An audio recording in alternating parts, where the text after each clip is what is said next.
Hello students, आज हम बात करेंगे क्लास 8 हिंदी। व्याकरण टॉपिक हमारा एक चल रहा था संधि में हम व्यंजन संधि के बारे में पढ़ रहे थे। अभी तक आपने वीडियो में देखा कि हम व्यंजन संधि के कुछ नियमों के बारे में पढ़ रहे थे। आज हम लास्ट देखते हैं और इसके आगे अगली संधि में आगे बढ़ेंगे। तो आज का नियम देखें, नियम नंबर 9 हमने पढ़ लिया था। ठीक है, एक नियम जो और देखें, वैसे तो कई सारे नियम आते हैं लेकिन मोस्ट ऑफ जो अपन बात करेंगे जो हमारे अधिकतर आते हैं एट स्टैंडर्ड के हिसाब से। ठीक है, तो ये कहता है कि जब पहले पद के अंत में स्वर हो। ठीक है, कंडीशन सुनना कि जब पहले पद के अंत में स्वर हो और आगे के पद का पहला वर्ण, ठीक है,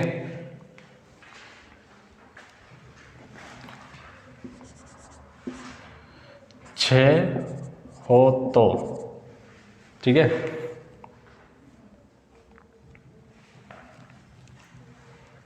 छ हो तो छ के स्थान पर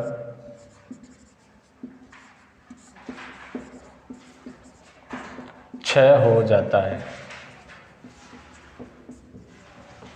ठीक है, क्या कह रहा नियम कि हम यहाँ बात कर रहे थे व्यंजनों की, लेकिन व्यंजनों में हमने देखा कि अभी व्यंजन के साथ क्या चीज़ आ चुकी है, स्वर को भी जोड़ा है। लेकिन कंडीशन क्या कह रहा है कि धन से पहले जो पद है उसका अंत में क्या आ रहा है, स्वर आ रहा है। लेकिन आगे क्या कह रहा है, वो आगे के पद में अगर पहला वर्ण छ हो रहा है, ठीक है, तो छ के स्थान में क्या होता है, चच्छ हो जाता है। ठीक है,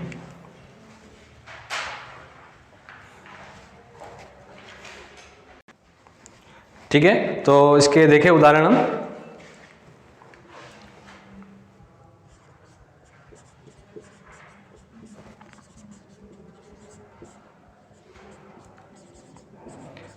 ठीक है, अब हमारे नियम को पढ़ें कि धन से पहले वाले जो शब्द है उसके अंत में क्या आ रहा है, स्वर आ रहा है। ठीक है, ऊ का स्वर आ रहा है। ठीक है, इसके बाद किसका मेल हो रहा है, छ का मेल हो रहा है, तो क्या बनना चाहिए, चच्छ बनना चाहिए। ठीक है, तो एक कंडीशन यहाँ देखिए, यहाँ अनु में ऊ की मात्रा है, इधर हमने देखा छह शब्द, छह वर्ण आ रहा है, तो इसका क्या बन जाएगा, अनुच्छेद। ठीक है, अब अनुच्छेद हम कई बार लिखते लेकिन इसके पीछे शब्द का हमें महत्व पता चलता है। आगे देखें, इसी तरह से है परि प्लस छेद, क्या बनेगा इसका, परिच्छेद। और देखें यहाँ आ प्लस छादन, तो क्या बन जाएगा इसका, आच्छादन। देख लीजिए एक बार वीडियो में।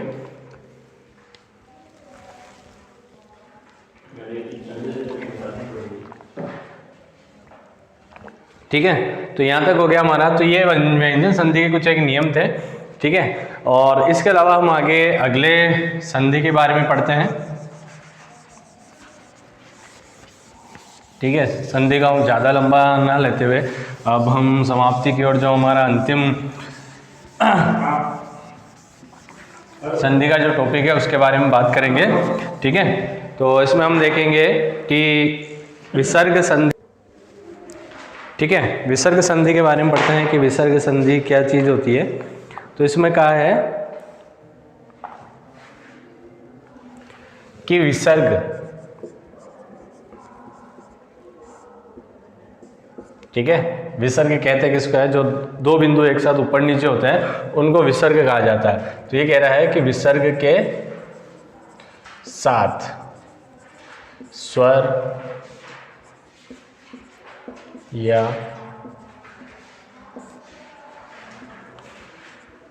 व्यंजन के मेल से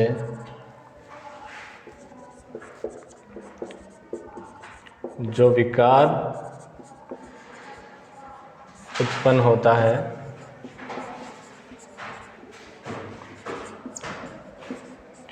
उसे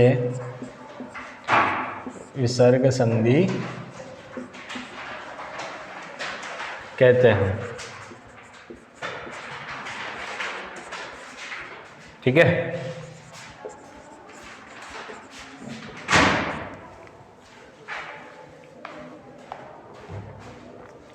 तो इसमें हम देखें उदाहरण की बात करते हैं, जिसमें लिखा जाता है जैसे प्राय,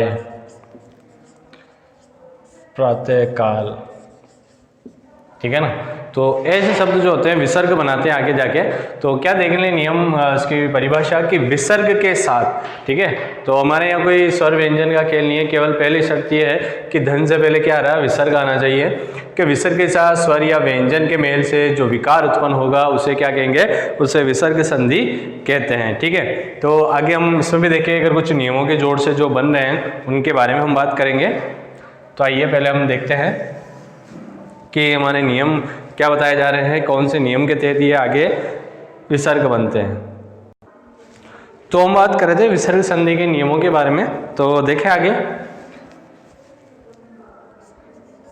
ठीक है, नियम पहला देखते हैं, ये कह रहा है यदि विसर्ग के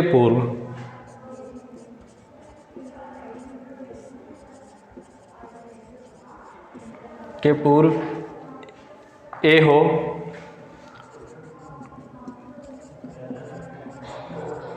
तथा बाद के वर्ण में आ वर्ण हो तो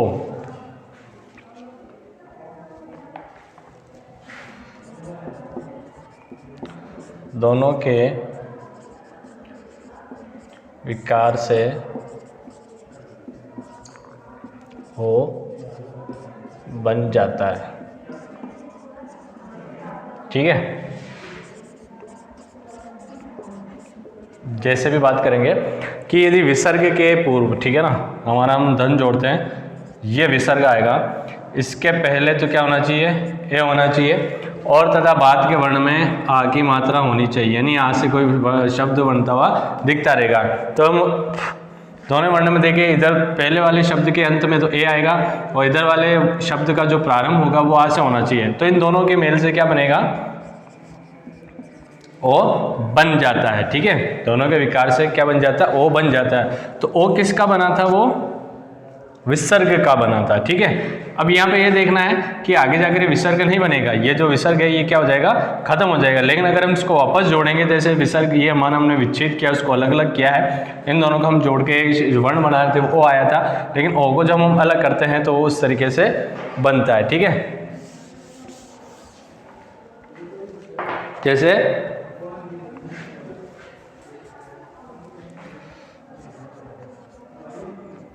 मन प्लस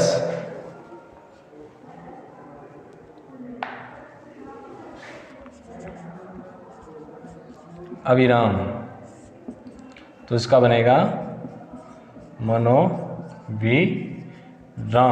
ठीक है, इसी के अलावा अलग देखें हम,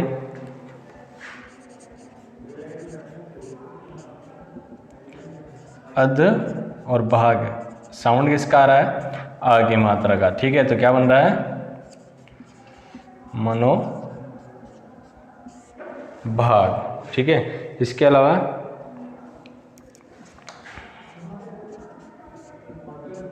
मन है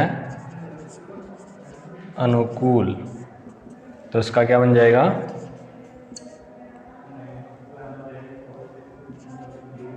मनोकूल, यानी जो मन के अनुकूल होता है, जो अधिक का भाग होता है। तो यहाँ हम देख रहे हैं कि ए शब्द भी अगर आ जाता है, अगर ए भी आ जाता है तो भी इसका क्या बनेगा, ओ बन जाता है। ठीक है, आगे देखें हम अगले नियम की अगर हम देखते हैं, तो अगला नियम बताता है कि यदि विसर्ग के पहले, ठीक है, तो इस नियम को आपने देख लिया, एक बार देख लीजिए और ठीक है।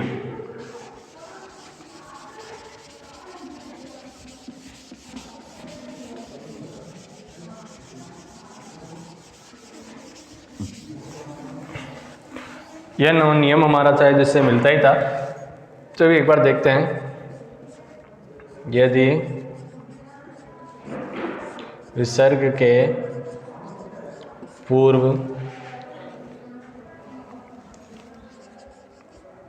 ए हो तो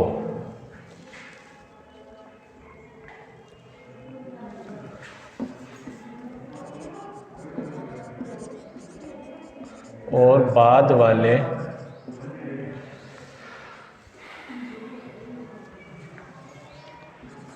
शब्द का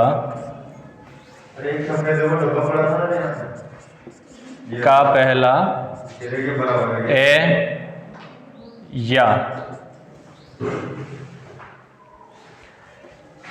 या ए हो तो